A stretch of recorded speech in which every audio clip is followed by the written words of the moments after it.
A continuación se presenta el diseño de un objeto de aprendizaje virtual como apoyo al curso de dibujo técnico ofrecido para diferentes programas de la Escuela de Ciencias Básicas, Tecnología e Ingeniería de la Universidad Nacional Abierta de Distancia.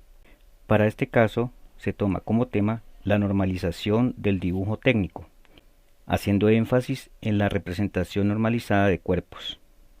Se toman direcciones y vínculos de la Internet de diferentes autores como material de apoyo. Normalización del dibujo técnico. Objetivo de la OVA. Presentar el proceso de definición y aplicación de las condiciones necesarias para asegurar la satisfacción de una necesidad, de modo que esa satisfacción se realice con la menor variedad posible y de forma económica y reproducible, basándose en la mejor técnica existente. Para ello se debe tener en cuenta el empleo de herramientas de uso universal, la valoración de las simplificaciones que permite, la capacidad de expresar las soluciones gráficas, el uso preciso y objetivo del lenguaje, el educar una mentalidad lógica y práctica, valorar la influencia de los aspectos económicos, la lectura, la interpretación y la realización de diseños y los planos según las normas, la capacidad para diseñar, modificar y mejorar sistemas, la resolución eficaz de problemas complejos de forma sistémica. Generalidades. Se denominan vistas principales de un objeto a las proyecciones ortogonales del mismo sobre 6 planos, dispuestos en forma de cubo. También se podría definir las vistas como las proyecciones ortogonales de un objeto según las distintas direcciones desde donde se mire. Las reglas a seguir para la representación de las vistas de un objeto se recogen en la norma UNE 1-032-82, Dibujos técnicos, principios generales de representación, equivalente a la norma ISO 128-82. Denominación de las vistas. Como se observa en el isométrico, si situamos a un observador según las 6 direcciones indicadas por las flechas, obtendríamos las 6 vistas posibles de un objeto.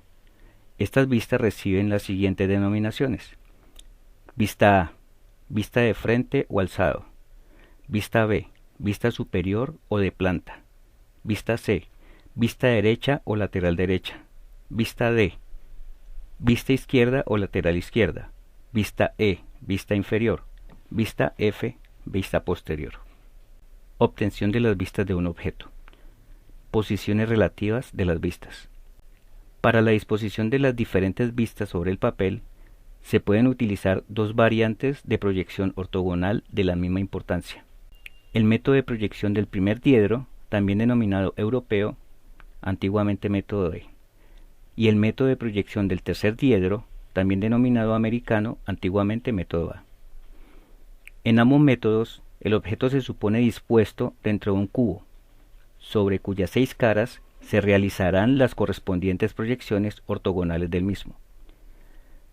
La diferencia radica en que, mientras en el sistema europeo el objeto se encuentra entre el observador y el plano de proyección, en el sistema americano es el plano de proyección el que se encuentra entre el observador y el objeto, como se puede observar en las gráficas ilustradas. Una vez realizadas las 6 proyecciones ortogonales sobre las caras del cubo y manteniendo fija la cara de la proyección del alzado A, se procede a obtener el desarrollo del cubo, que, como puede apreciarse en las figuras, es diferente según el sistema utilizado.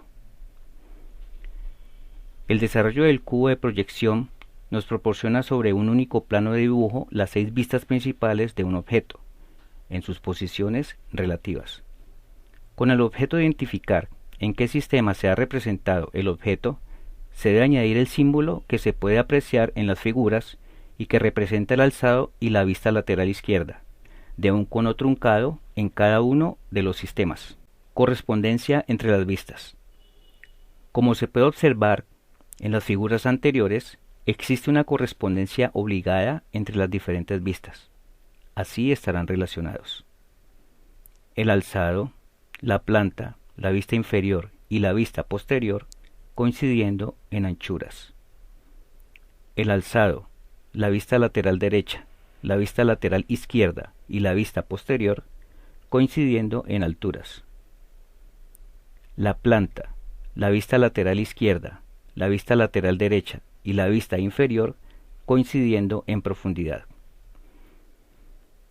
Habitualmente, con tan solo 3 vistas, el alzado, la planta y una vista lateral, queda perfectamente definida una pieza. Teniendo en cuenta las correspondencias anteriores, implicará que dada 2 cualquiera de las vistas, se podría obtener la tercera, como puede apreciarse en la figura. También, de todo lo anterior, se deduce que las diferentes vistas no pueden situarse en forma arbitraria. Aunque las vistas aisladamente sean correctas, si no están correctamente situadas, no definirán la pieza. Elección de las vistas de un objeto y vistas especiales. Elección del alzado. La vista más característica del objeto debe elegirse como vista de frente o vista principal.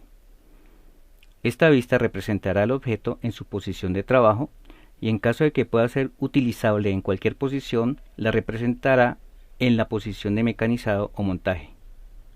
En ocasiones, el objeto anterior puede no ser suficiente para elegir el alzado de una pieza. En estos casos se tendrá en cuenta los principios siguientes. Conseguir el mejor aprovechamiento de la superficie del dibujo. Que el alzado elegido presente el menor número posible de aristas ocultas. Que nos permita la obtención del resto de vistas, plantas y perfiles lo más simplificado posible. Siguiendo las especificaciones anteriores, en la pieza de la figura 1 adoptaremos como alzado la vista A, ya que nos permitirá apreciar la inclinación del tabique A y la forma en L del elemento B, que son los elementos más significativos de la pieza. En ocasiones, una incorrecta elección del alzado nos conducirá a aumentar el número de vistas necesarias. Es el caso de la pieza de la figura 2, donde el alzado correcto sería la vista A, ya que sería suficiente con esta vista y la representación de la planta para que la pieza quedase correctamente definida. De elegir la vista B, además de la planta, necesitaríamos representar una vista lateral. Elección de las vistas necesarias. Para la elección de las vistas de un objeto, seguiremos el criterio de que éstas deben ser las mínimas, suficientes y adecuadas, para que la pieza quede total y correctamente definida. Seguiremos igualmente criterios de simplicidad y claridad, eligiendo vistas en las que se eviten la representación de aristas ocultas. En general, y salvo en piezas muy complejas, bastará con la representación del alzado, planta y una vista lateral. En piezas simples bastará con 1 o 2 vistas. Cuando sea indiferente la elección de la vista de perfil, se optará por la vista lateral izquierda, que como es sabido, se representa a la derecha del alzado. Cuando una pieza pueda ser representada por su alzado y la planta, o por el alzado y una vista de perfil, se optará por aquella solución que facilite la interpretación de la pieza, y de ser indiferente aquella que conlleve el menor número de aristas ocultas. En los casos de piezas representadas por una sola vista, esta suele estar complementada con indicaciones especiales que permiten la total y correcta definición de la pieza. A saber, en piezas de revolución se incluye el símbolo del diámetro, figura 4. En piezas prismáticas o troncopiramidales se incluye el símbolo del cuadrado y o la cruz de San Andrés, figura 5. En piezas de espesor uniforme, basta con hacer dicha especificación en lugar bien visible, figura 6. Vistas especiales.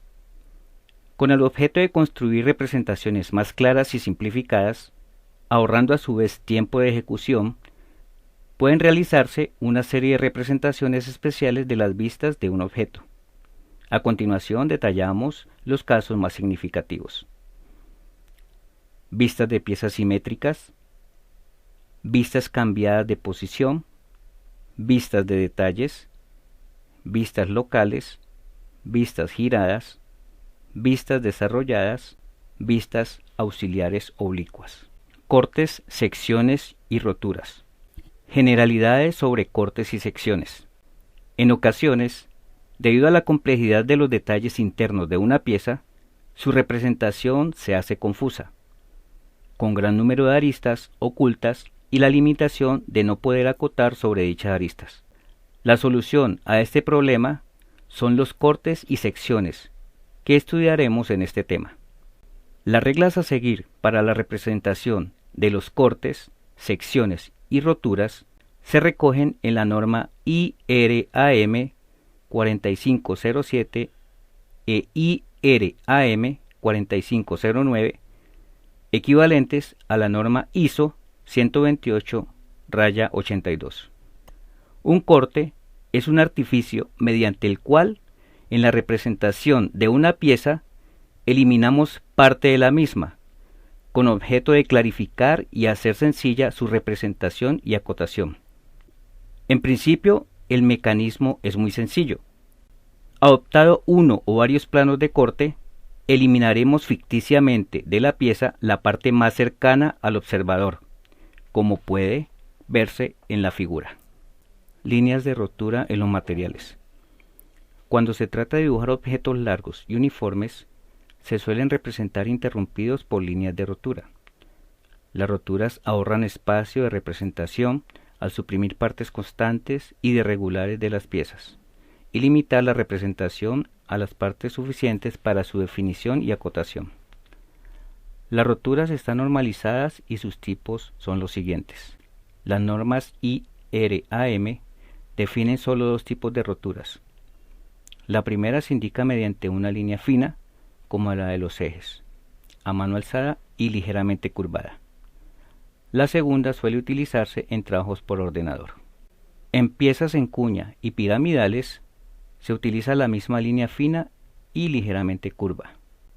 En estas piezas debe mantenerse la inclinación de la arista de la pieza. En piezas de madera, la línea de rotura se indicará con una línea en zigzag. En piezas cilíndricas macizas, la línea de rotura se indicará mediante las características lazada. En piezas cónicas, la línea de rotura se indicará como en el caso anterior, mediante lazadas, si bien éstas resultaran de diferente tamaño. En piezas cilíndricas huecos, tubos, la línea de rotura se indicará mediante una doble lazada, que patentizan los diámetros interior y exterior. Cuando las piezas tengan una configuración uniforme, la rotura podrá indicarse con una línea de trazo y punto fina, como las líneas de los ejes. Conclusiones. La utilización de LOA permite una mayor comprensión y facilita la práctica independiente de la actividad, lo que refuerza la adquisición de destrezas, las cuales son fundamentales dentro del proceso del aprendizaje y aplicabilidad en su entorno de la normalización del dibujo técnico. La elaboración de LOA sobre la normalización del dibujo técnico se desarrollará como parte de la estrategia de los proyectos de aula que los programas de ingenierías y afines de la universidad adelanta en su preocupación por hacer del aprendizaje una experiencia emocionante y relevante. El tutor, en su papel de orientador, debe motivar el aprendizaje significativo, el análisis crítico y el pensamiento creativo día a día. Una forma de introducir novedades al rol del tutor y o director del curso es mediante la utilización de las TIC, tecnologías de la información y la comunicación, las cuales ofrecen variadas herramientas que despierten en el estudiante curiosidad y que lo impulsan a entrar en contacto con ellas, despertándose así el interés, sustrato básico para lograr la construcción de conocimientos.